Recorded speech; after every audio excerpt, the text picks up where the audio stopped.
Hi, hello, வணக்கம். கதைப்போமா நிகழ்வு உங்களை அன்போடு வரவேற்கிறது. இன்றைக்கு நாம் எந்த நாட்டுக்கு செல்லலாம்? ஓகே, சுவிட்சர்லாந்து தேசம் இன்று வந்திருக்கிறது. சுவிட்சர்லாந்து தேசத்தில் 1945 எழுதப்பட்ட மிக அழகான கதை ஷில்லான் ஊர்சுலி என்கிற கதை. ஷில்லான் ஊர்சுலி என்கிற சிறுவனை பற்றிய இந்த கதையை எழுதியவர் செலினா கான்ஸ். செலினா கான்ஸ் அம்மையார் சொல்வார், சிறுவர்களுக்கு கதை சொல்வது என்பது நீங்கள் கற்பனையின் உச்சத்துக்கு சென்றிருக்கிறீர்கள் என்பதற்கான அடையாளம்.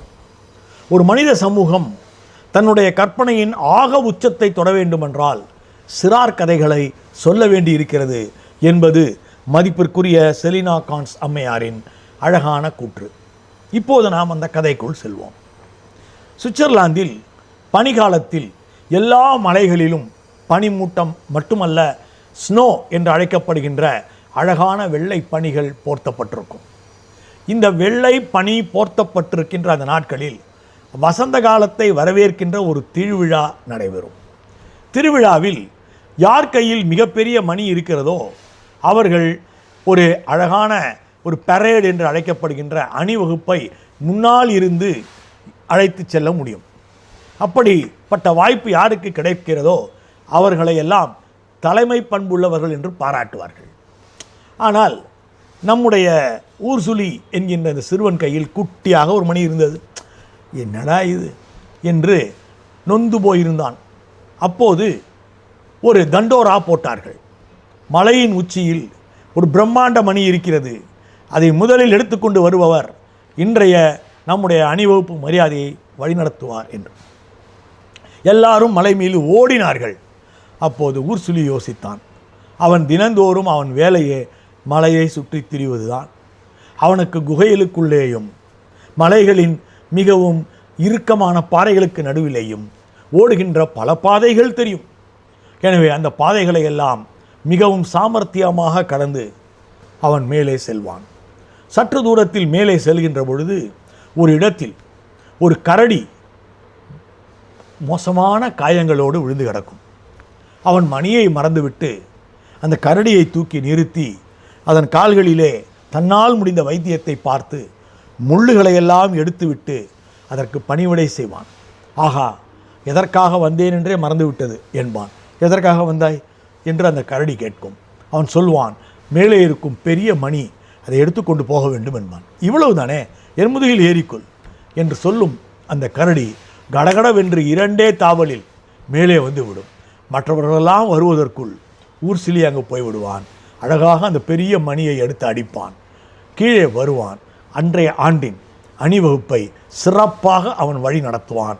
தலைமை பண்பின் உச்சம் என்பது எது?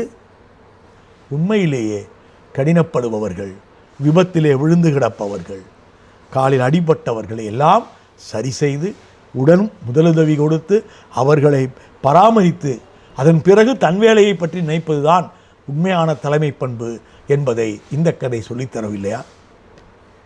இப்போது நாம் நம்முடைய தமிழகத்தின் அற்புதமான கதாசிரியர், சிறார் இலக்கிய கதாசிரியர் ஒருவரிடம் செல்வோம். அவருடைய பெயர் தி.ஜ.ர. தி.ஜ.ர என்பது திங்களூர் ஜெகத்ரட்சக ரங்கநாதன் என்கிற ஒருவரை குறிக்கும்.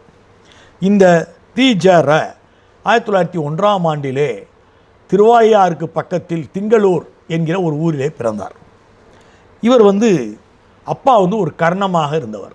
கர்ணம்னா நிலங்களை அளப்பவர்கள். இந்த நில அளவையில் இவரும் தேர்ச்சி பெற்று ஒரு ஊருக்கு கர்ணமாக ஆகிறார். ஆனால் அதை வெறுப்பு ஏற்பட்டு ஒரு திண்ணைப்பள்ளி தொடங்குகிறார். திண்ணைப்பள்ளி தொடங்கிய காலத்தில் அவருடைய திண்ணைப்பள்ளிக்கு வந்த சில சிறுவர்கள் சில சிறார் புத்தகங்களை எடுத்து வந்தார்கள். அந்த புத்தகத்தில் இருக்கும் ஒரு முகவரியை கண்டுபிடித்து இவர் சென்னைக்கு வந்து விட்டார். அப்படி வந்து சக்தி வை கோவிந்தனோடு இவர் இணைந்து கொண்டார். அப்போ தான் சக்தி வை கோவிந்தன் மஞ்சரிங்கிற பத்திரிகை ஆரம்பிக்கிறார். ஆரம்பித்த பொழுது தி.ஜ.ர அதன் ஆசிரியராக பணியாற்ற தொடங்கினார். இவர் பல்வேறு சிறார் கதைகளை எழுதியிருக்கிறார். அதிலே முக்கியமானது ரோஜா பெண் என்கிற தொகுப்பில் உள்ள மந்திர கலப்பை என்கிற கதையை அடுத்து வந்திருக்கும் மந்திர அடுப்பு. இந்த மந்திர அடுப்பு கதையை தான் நான் பார்க்க போகிறேன். நம்ம வீட்லேயும் ஒரு மந்திர அடுப்பு இருந்தால் அவ்வளோ நல்லாயிருக்கும். ஏய் மந்திர அடுப்பே அப்படின்னு கேட்டு எனக்கு இன்று இது வேண்டும் அது வேண்டும், அம்மா இதெல்லாம் சமைக்கிறாங்க ஐயோ அப்படின்னு ஸ்விக்கியில் ஆர்டர் பண்ணுறதை விட மந்திர அடுப்பு இருந்தால் நாமே கேட்டதை பாதுகாப்பாக அது சமைத்து கொடுக்காதா? அப்படிப்பட்ட ஒரு அடுப்பு ஒரு அரண்மனையில் இருந்தது. இந்த கதை பாருங்கள், நவீன காலத்தையும் மன்னர்கள் காலத்தையும் அழகாக கோர்த்து கோர்த்து குழந்தைகளுக்கு சொல்லப்பட்ட ஒரு கதை. ரொம்ப வேடிக்கையாக இருக்கும். அந்த ராஜாவுக்கு சாப்பாடுனா அவ்வளோ பிரியம். அந்த அரண்மனையில் தான் இந்த மந்திர அடுப்பு இருந்தது. இந்த ராணிக்கு சமைக்க தெரியாது. ராணி உடனே நேராக மந்திர அடுப்புக்கிட்ட போவாங்க.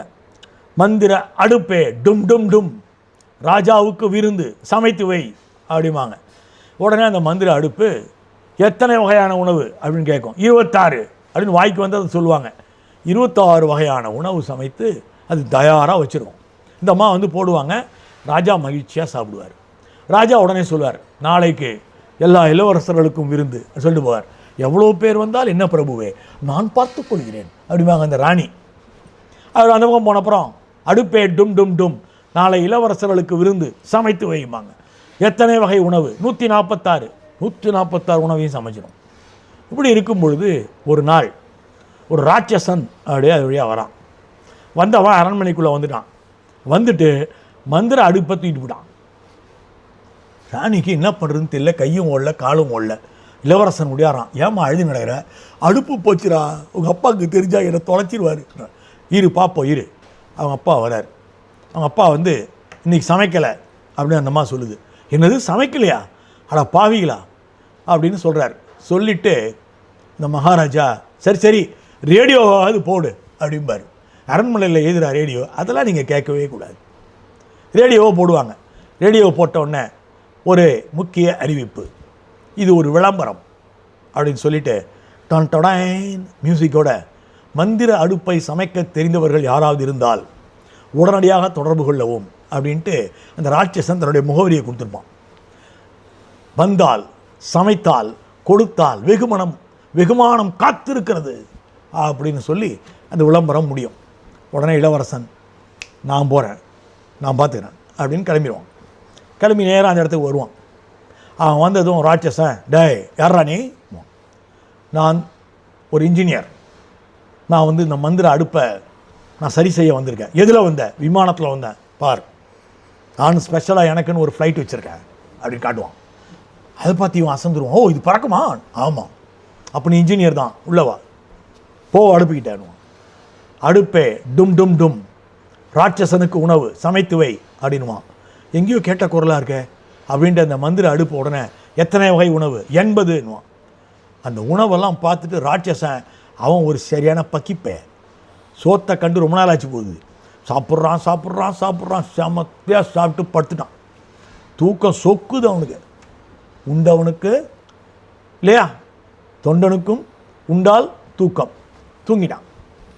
தூங்கின உடனே இவன் என்ன பண்ணுறான், போய் அந்த ராட்சச அடுப்பை நைஸாக எடுத்து பையில் போட்டான். பையில் போட்டு வெளியே வரான். அங்கே ஒரு பிரம்மாண்டமான ராட்சச நாய் லொல்லொல்லொல்னு குலைக்க ஆரம்பிக்குது.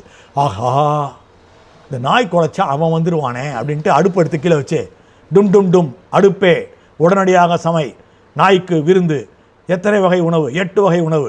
8 வகையாக நாய்க்கு விருந்து. அந்த நாய்க்கு கொண்டு போய் எல்லாத்தையும் வைப்பான். நாய் சாப்பிடும் பொழுது அடுப்பை எடுத்துக்கிட்டு மறுபடியும் விமானம் ஏறுவான். நேராக அரண்மனைக்கு வந்துடுவான். வந்து அம்மா கையில் அடுப்பை கொடுத்து விட்டு அப்படி அருமையாக இளவரசன் சமாளித்த கதை தான் மந்திர அடுப்பு கதை. அதை எழுதியவர் தி.ஜ.ரா. மிக சிறப்பான இந்த கதையில் சமயோஜித புத்தியை குழந்தைகள் பெறுவதற்கான எத்தனையோ புள்ளிகள் உள்ளன. நவீன அறிவியலையும் அந்த காலத்தினுடைய அரண்மனை கதையையும் இணைக்கின்ற கதைகளையெல்லாம் நம் தமிழ் கொடுத்திருக்கிறது என்கிற பெருமையோடு இந்த கதையை முன்வைக்கிறேன். சந்திப்போமா? நன்றி.